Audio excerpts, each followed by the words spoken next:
Evening, friends. Um, Tonight's talk is again from the Dhammapada. I'm doing this series, um, started I think 9 or 10 Thursdays ago, and will continue for about another 16 weeks. There might be a break in there where I'm actually uh, do not give a talk on the Dhammapada, but that's my intention, is to cover the entire Dhammapada within these 26 weeks. Um, One chapter a week. Tonight is on the ninth chapter called the Papavagga. And this is a chapter. Let me go back just a little bit. The entire Dhammapada is not something that was um, directly taught by the Buddha. What the Dhammapada is a very concise but thorough collection of the Buddha's teachings put in a 26 chapter book in verse form. And I'm not going to go over the whole first 9 classes, but when you look at the progression of the topics of each chapter, you can see how one builds on the next. And so this chapter is on the importance of um, recognizing and abandoning wrongdoing. Usually the translations have wrongdoing. It's called evil, which I think has too much of a religious connotation and almost a way of not taking responsibility. In other words, in some traditions, even in some Buddhist traditions, they place the arising of evil on some disincarnate force, like the Christians have a devil, Lucifer, that creates evil,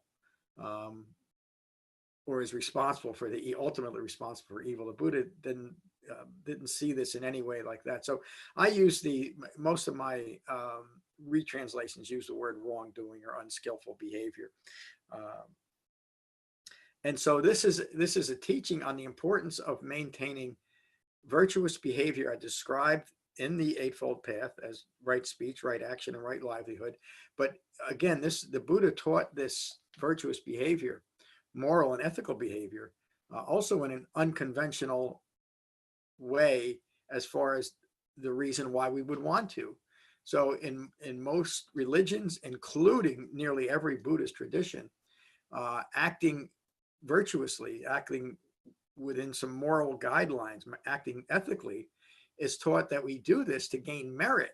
And it's often told that to act virtuously so that in a future birth, we may gain a favorable birth, which is really the same as most Christians and most religious teachings that the Buddha recognized, and he recognized as a fabrication that is rooted in ignorance of the way things are. We suffer not because of some overarching spiritual system based on behavioral payback. We suffer because of mindlessness. So we're mindful of our virtuous behavior from the point of view that if we're acting in less than virtuous ways, we're acting in hurtful ways or less than skillful ways, it's not because of evil within us or evil acting through us. We're acting in those ways because we are mindless. We have lost the framework of the Eightfold Path. So the Buddha taught an Eightfold Path as a framework and guidance, basically for reclaiming our minds. Notice that the eighth factor of the Eightfold Path is right meditation, and the sole reason the Buddha taught meditation, the sole purpose, is to deepen concentration so that we can hold in mind the framework of the Eightfold Path. And in this instance as it relates to this particular part of the Dhammapada, act wisely with compassion and remaining harmless. So the Buddha's words from Dhammapada 9. Be quick to act wisely and restrain your mind from delusion. That first line kind of tells it all. We act in unskillful, hurtful ways. One of the subtitles for this in one of the translations was avoiding violence, and that really is not too strong of a word, whether it's overt or covert violence, because it's from a lack of restraint that we generate violent thoughts, and sometimes they follow from violent actions. So when we practice restraint, as the Buddha teaches restraint, at the sixth sense base, meaning as things are occurring in our life, we reclaim our mind and we refrain from hurtful behavior. Because in that instance, then we are living a mindful life. Not to act in a certain way so that if we've done everything else right, some disincarnate being might notice it and at some point in the future bestow favor or grace upon us. In this moment, we are removing ourselves from the hell of our own mindless thoughts, words, and deeds, and we're entering into the common peace of right now what's occurring, a mind united with its body. I just want to go back once and then I'll go back that one line. Be quick to act wisely and restrain your mind from delusion. What is a mind? Restrain a mind from a delusion. A mind that is deluded is a mind that does not know Four Noble Truths. The mind delights in delusion for those who are slow to act wisely.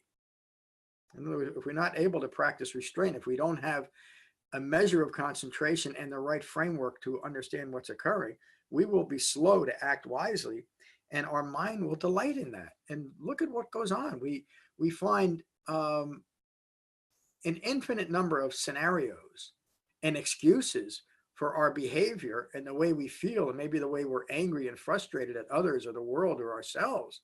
In fact, most of Buddhist practice is designed to distract us away from exactly this. In other words, all the ridiculous chanting and rituals and bowing and all the other nonsensical things that we do as modern Buddhists that the Buddha never taught is mentioned right here. We do those and we are delighted by doing those because we're slow to act wisely for recognizing the lack of concentration and the lack of real virtue in our lives. We're substituting something for actually doing what the Buddha, that's what the Buddha is referring to here too. Should a person commit harm to themselves or others, let them not repeat the harm over and over again. So again, think of the setting 2,600 years ago. The Buddha is recognizing something that is still common today. People hurt each other, and we often hurt ourselves, and we do the same things over and over again, and we wonder why all the chanting and all the bowing and all the rituals in the world hasn't ended this in us. Well, because we're not developing something that can actually cause us to develop concentration and the proper refined mindfulness to simply practice restraint as the Buddha taught restraint. Let them find no pleasure in wrongdoing, as wrongdoing always brings pain. And again, we find pleasure in wrongdoing by justifying it or excusing it away or using it in some Buddhist teachings. They teach us to, especially the insight movement, teaches us to go deeply into all these actions and these hurtful thoughts and words and deeds and analyze them to death, when that's simply overemphasizing something that we're to recognize and abandon. And that's true insight. Be mindful of skillful acts and repeat these over and over again. The Buddha describes skillful acts when he describes the Eightfold Path and specifically right effort. Skillful acts are acts that are framed within the framework of the Eightfold Path, and do those over and over again. Find pleasure in the well-integrated life and common peace will prevail. Well-integrated is usually translated as the holy life, but again, the Buddha wasn't teaching a religion. So I think a more accurate life is holy in that sense means wholly integrated with the Eightfold Path. So well-integrated life, well-integrated with the Eightfold Path will bring common peace. Wrongdoing can be ignored, but the pain that eventually follows cannot. That's a very simple and direct teachings on karma. And I'm going to give a talk on karma, but there's not a one-to-one equation. I just want to say that. And if anybody's hearing this wants a little bit more clarity right now, just simply go to the section on my page, on my website for karma and rebirth. Skillful actions will always bring peace and understanding. Always. There's a guarantee there. The Buddha offers a lot of guarantees that if we just do this, develop the Eightfold Path, we'll develop peace and happiness. Ignorance of the results of wrongdoing is not protection from pain. And again, one of the most remarkable things that I've learned from having this seat, in other words, having the great fortune of teaching others, is the incredibly powerful but subtle strategies we all create to continue to ignore our own ignorance. In other words, if we just don't recognize it, it's not going to touch us. Well, it does. A drop at a time fills the pot, just as pain fills the wrongdoer, a little bit at a time. Understanding the value of virtue guides one's actions. Again, here's the virtuous aspects of the Eightfold Path. When we integrate them and hold them in mind from a well-concentrated mind, that alone guides our actions. And it's simple. It's a simple one-to-one equation. We know that wrong speech, wrong action, and wrong livelihood is hurtful towards others and towards ourselves. Holding those in mind and understanding what they are, we simply practice restraint, and our minds remain calm and at peace. Let me read that one line again. Understanding the value of virtue guides one's actions. A drop at a time fills the pot, just as virtue fills one with peace and calm. And I think everyone knows that. When you do something that is spontaneously virtuous and righteous, we just feel good. And we all know we feel good. The problem is that we have a mind that's not well concentrated and we can't maintain that framework. Just as a trader with little protection avoids a dangerous route, and one desiring long life avoids poison. Again, just common sense. If you want to live forever, or not, if you want to live a long life, you won't drink poison when you know poison is there. The wise Dhamma practitioner avoids wrongdoing. It is simple as that. The problem is that with a mind rooted in ignorance and prone to confusion, deluded thinking, and ongoing lack of concentration, there are times when our mind is not united in our body and we're not able to practice restraint. And we act in ways that are hurtful towards others and towards ourselves. But as the Buddha says,